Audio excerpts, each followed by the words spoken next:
Gardening can be really beneficial for stress and anxiety. This practical task gives you something to focus on, which may offer a distraction from whatever else is going on in your life.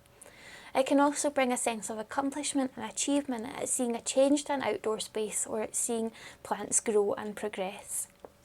If you take gardening one step further and join a community garden or a community allotment, then this brings with it benefits in itself. So there's the opportunity to meet new people or form new friendships. And again, this is really good for our mood.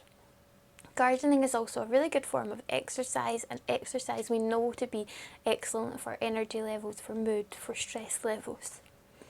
If you haven't got an outdoor space that you can dig in or plant in, then get creative indoors. So plants like basil and orchids and cactus all grow really well indoors.